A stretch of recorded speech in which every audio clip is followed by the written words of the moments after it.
नरसिंह मेहता ऐसे कीर्तन में तल्लीन रहते थे। उनके पिताजी का श्राद्ध होना था। नरसिंह मेहता जी के बड़े भाई ने घर से निकाल दिया था नरसिंह मेहता जी को। तो नरसिंह मेहता जी बोले, बड़े भैया ने तो निकाल दिया, तो मैं अपने पिता का श्राद्ध स्वयं कर लेता हूं।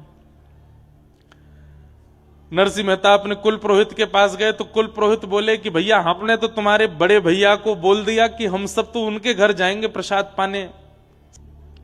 भाई ने घर से निकाल दिया। कुल पुरोहित के पास गए तो कुल पुरोहित जन भी सब बड़े चिढ़ते थे। ब्राह्मण जन भी, ये नागरवंशीय ब्राह्मण थे, तो ब्राह्मण भी इनसे बड़े चिढ़ते थे। क्यों? बिना वेद शास्त्र पढ़े, बिना कुछ भजन, बिना कुछ विद्वत्ता की बात किए इतनी भीड़ क्यों लगी रहती नरसिंह मेहता के पास, इसलिए वो भी जलते थे। नरसिंह मेहता ने कुल पुरोहित से जाके कहा, मेरे पिता का श्राद्ध है, आप प्रसाद पाने आओगे? तो कुल पुरोहितों ने भी कह दिया कि हम तो तुम्हारे बड़े भैया के यहां जाएंगे, उन्होंने हमको पहले निमंत्रण दिया है, तुम अपनी व्यवस्था कुछ और करो। तो नरसिंह मेहता बेचारे ढूंढने लगे, मेरे यहां कौन ब्राह्मण आएंगे। किसी अन्य ब्राह्मण के पास गए तो उसने मन में विचार किया कि नरसिंह मेहता को इतनी बड़ी व्यवस्था बता दो कि अपने आप मना कर दे। क्या व्यवस्था बताई? बोले कि देखो नरसिंह, तुम्हारी छवि जो है वो पूरे जूनागढ़ में खराब हो गई है। पिता का श्राद्ध है और छवि बनाने का भी एक बढ़िया समय है। तो बोले क्या करना है? बोले तुम जितने ब्राह्मण हैं सबको निमंत्रण दो।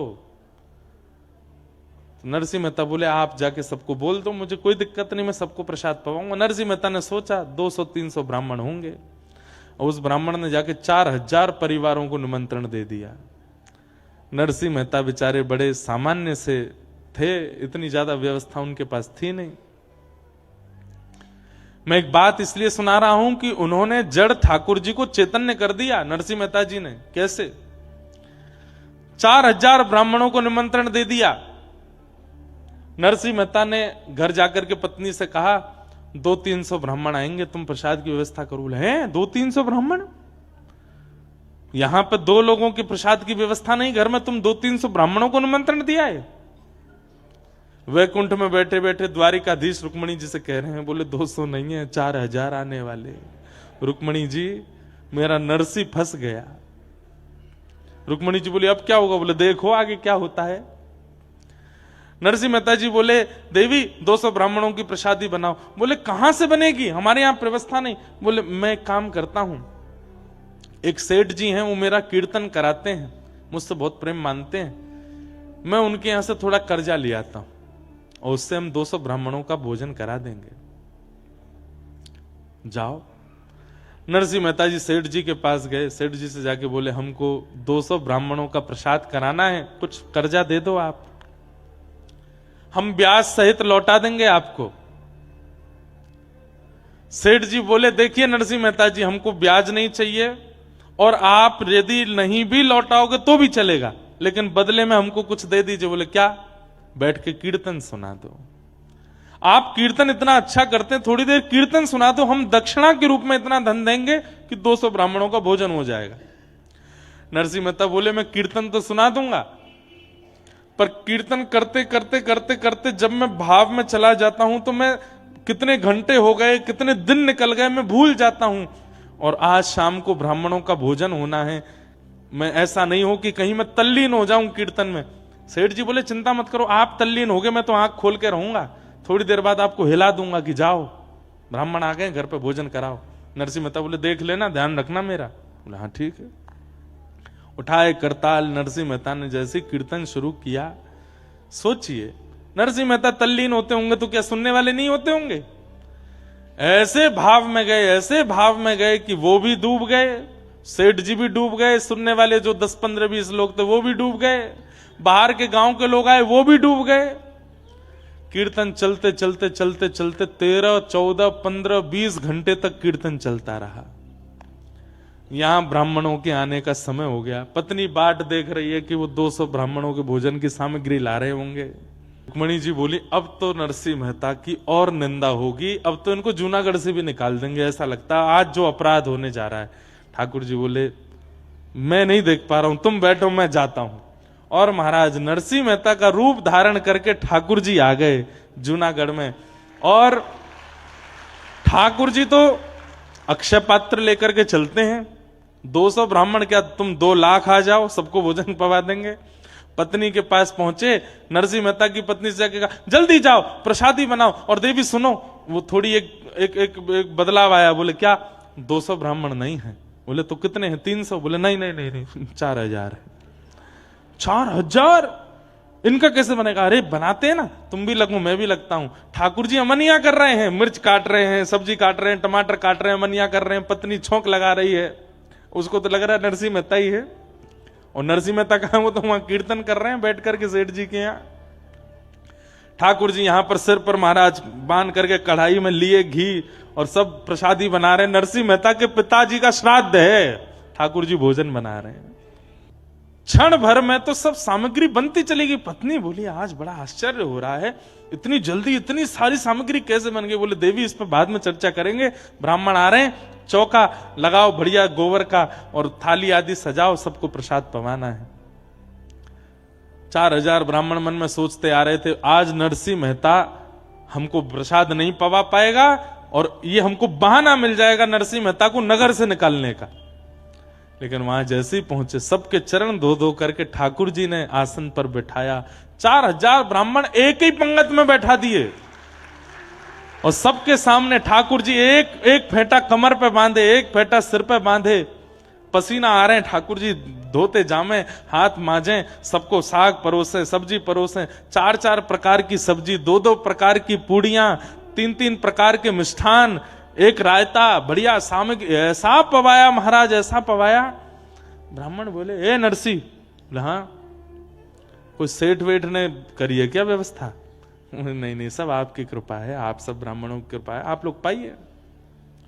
प्रसाद पाकर के ब्राह्मण इतने तृप्त हो गए, इतने तृप्त हो गए कि मन से आशीष निकल रहा था, लेकिन जलन थी ना मन में। बोले भैया भोजन तो बहुत अच्छा पवाया नरसिंह मेहता ने, लेकिन हम लोगों को इसको नगर निकाला करना है, भोजन से काम थोड़ी बनना है। अब तो दक्षिणा की बाड़ी है, कुछ नहीं दे पाएगा। 4000 ब्राह्मणों को क्या देगा? नरसिंह मेहता दौड़ करके भीतर गए। ठाकुर जी थे, नरसिंह मेहता थोड़ी थे। पत्नी से कहा, देवी चलो दक्षिणा बांटें। बोले क्या देंगे दक्षिणा में? बोले सब व्यवस्था है, चिंता मत करो। एक बैलगाड़ी भरी रखी थी, कपड़ा हटाया, उस पर छोटी छोटी पोटलियां थी, पत्नी को देते जाओ। बोले तुम बांटती जाओ सबको। बोले इसमें है क्या? बोले कुछ नहीं है, तुम देते जाओ। पत्नी ने धीमे से पोटली खोल के देखी तो हर पोटली में 12-12 सोने की मोहर और 4000 ब्राह्मणों को बंटवाई। ब्राह्मण भी पोटली हाथ में लें तो, हे नरसिंह क्या पत्थर भर के दिए हैं क्या? नहीं नहीं, सब आपकी कृपा है, आपका अनुग्रह। ब्राह्मणों ने जब खोल करके देखा, आज तक भोजन के निमंत्रण में 1 पैसा मिलता था तो ब्राह्मण फूले नहीं समाते थे कि 1 पैसा मिला हमको, सबसे बड़ी दक्षिणा है 1 पैसा। आज क्या मिला? 12 सोने की मोहर। मतलब ये ब्राह्मण, इनके बालक, इनके बालकों के बालक, बालकों के बालक, कम से कम 4 पीढ़ी तक भी अगर कुछ नहीं करेंगे तो इन्हीं मोहरों पर पेट पल जाएगा सबका। इतनी दक्षिणा देख करके सब ने तो भैया नरसिंह मेहता और पत्नी दोनों को एक साथ बैठा करके ब्राह्मणों ने स्वस्ति वाचन किया, ऊपर अक्षत डालने। अरे नरसिंह मेहता जी, मैं तो कहता हूं नरसिंह मेहता जी के पिता कितने भाग्यशाली कि उनके श्राद्ध में ठाकुर जी ने भोजन बनाया, अपने हाथ से पवाया। और नरसिंह मेहता की पत्नी कितनी भाग्यशाली कि बाम दाहिने भाग में पति के रूप में विश्वपति बैठे हैं, जगतपति बैठे हैं, और 4000 ब्राह्मण एक साथ अक्षत छिड़क करके आशीष दे रहे हैं। और नरसिंह मेहता वहां कीर्तन कर रहे हैं। 4000 ब्राह्मण निकले। इनके भाई के यहां 12 ब्राह्मण गए थे, वो सब प्रसाद पाके निकले। तो जब निकले तो 1-1 रुपया दक्षिणा मिला, जो कि बहुत ही बड़ी दक्षिणा थी। सब आपस में बोले यहां तो सब हुआ, अरे वो नरसिंह मेहता के यहां 4000 गए हैं, चलो चलो तमाशा देखने में आनंद आएगा। देखें तो सही कैसी कैसी जो है नरसिंह मेहता की जो है आज वस्त्र उतराई हो रही होगी, आज नगर निकारी हो रही होगी। 12 ब्राह्मणों ने जाकर के देखा तो 4000 ब्राह्मण नाचते हुए आ रहे थे। क्यों रे, कैसा रहा भोजन? बोले महाराज पूछो मत, दक्षिणा वक्षणा मिली कि ऐसे ही आ गए हो? बोले आपको कितनी मिली पहले ये बताओ। हमको 1 रुपया। सुने 1 रुपया, 1 पैसा मिलता है हमारे यहां पे, 1 रुपया मिला है हमको। तुमको क्या दे दिया नरसिंह मेहता ने? कौड़ी वोड़ी दी होंगी। बोले महाराज आज तक इस नगर के सबसे बड़े ब्राह्मण आप थे, पर अब हम 4000 हैं, हम पे 12 सोने की मोहर है। नरसिंह मेहता ने दक्षिणा में दी। कैसे, कहां से? बोले पता नहीं, सब दिए। यहां सब ब्राह्मणों को प्रसाद पवाने के बाद ठाकुर जी बोले देवी थक गए, हमारे तो कमर में दर्द हो गया, आप बैठिए ना, मैं प्रसाद पवाती हूं। हाँ सब ब्राह्मणों का हो गया, मैं पा लेता हूं। ठाकुर जी बैठ करके पाए, पा करके पत्नी बोलती जा रही थाली में ही छोड़ देना, मैं भी पाऊंगी फिर। बोले हाँ हाँ, खूब सारा पाए। ठाकुर जी बोले अब देवी तुम बैठ के पाओ, मैं थोड़ा संध्या वंदन करके आता हूं। पत्नी पाने के लिए बैठी, ठाकुर जी संध्या के बहाने सीधे द्वारिका चले गए वहां से। और वहां जाकर के ठाकुर जी ने सेठ जी के चित्त में जाके कही अब तो उठ जा, उठा दे नरसी को। सेठ जी की आंख खुली, नरसी जी, नरसी जी। बोले जी क्षमा कर दीजिए, बहुत बड़ा अपराध हो गया। बोले क्या हो गया? बोले आपको कीर्तन करते करते बहुत समय हो गया, श्राद्ध। बोले कितने, 2-4 घंटे ज्यादा हुए? वो नहीं 24 घंटे हो गए। नरसिंह मेहता बोले अब तो जाने से कोई फायदा नहीं, आप ही चले जाना, मेरी पत्नी कहां है उसको ढूंढ के भेज देना, ब्राह्मणों ने बहुत बुरा हाल किया होगा, घर वर जला दिए होंगे हमारे। तो सेठ जी बोले मैं संग चलता हूं ना, एक बार चल के देख लें क्या है। धीमे धीमे डर डर के नरसिंह मेहता अपने घर जा रहे हैं। घर के बाहर जाकर के देखा तो आंगन में बैठ करके पत्नी प्रेम से प्रसाद पा रही थी। नरसिंह मेहता गए, देवी तुम प्रसाद पा रही हो, सब ठीक है, घर वर जला तो नहीं, तुमको किसी ने मारा पीटा तो नहीं? अरे क्या, कौन मारेगा? प्रसाद पानी दीजिए थोड़ा प्रेम से। तुम प्रसाद पा रही हो, पिताजी का श्राद्ध नहीं हुआ, ब्राह्मण आए थे क्या, कुछ कहा तो नहीं? कैसी बात करते हैं? संध्या करने गए थे, हाथ पांव धोने गए थे, पूरी याददाश्त धो के आए हो क्या? सब कर गए ब्राह्मण भोजन, 4000 ब्राह्मण आए थे, क्या बढ़िया, सब आनंद से हुआ, देखो अब ये प्रसाद। नरसिंह मेहता बोले क्या कह रही हो तुम? बोले आप ऐसे आश्चर्य में पूछ क्यों रहे हो? नरसिंह मेहता जी ने सब सत्य बताया। बोले देवी मैं 24 घंटे बाद आया हूं, मैं कीर्तन करने गया था, 24 घंटे तक मैं नहीं आया था, यहां 24 घंटे में क्या हुआ मुझे बताओ। पत्नी के नेत्र सजल हो गए। बोले आप नहीं थे? बोले ना। सब्जियां कौन काट रहा था भीतर? फेंटा बांध करके, सिर पर स्वापा बांध के, बार बार मेरे से हाथ से कढ़ाई छीन करके कौन चला रहा था? रबड़ी को, रायते को किसने बनाया? सब ब्राह्मणों को, 4000 ब्राह्मण आए थे, सबको 4000 आए थे। बोले हाँ, सबको प्रसाद पवाया, 12-12 सोने की मोहर दी। आप नहीं थे तो कौन थे? नरसिंह मेहता के नेत्र सजल हो गए। बोले देवी तुम्हारे चरण कहां है, मैं प्रणाम कर लूं? मेरे द्वारिकाधीश आए थे, मैं नहीं था, मेरे नाथ आए थे, मुझे बस ये बता दो वो कहां बैठे थे, कहां चले थे, उनकी चरण रज होगी, मैं उसी को माथे से लगा लूं।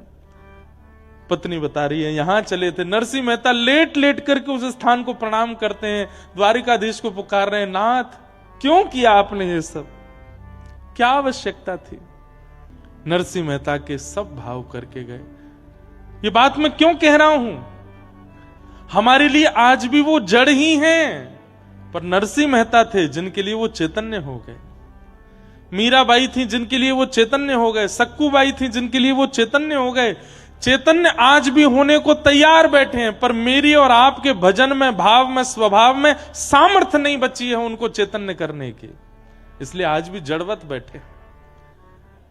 हम लोग कभी सेवा करते हैं, हमारे लड्डू गोपाल लुढ़क जाते हैं, हाथ से धरती पर गिर जाते हैं, उन्हें चोट नहीं लगती होगी, लगती है, पर हमारे अंदर जड़ बुद्धि है, हमारी जड़ भावना है, इसलिए वो जड़ ही रहते हैं।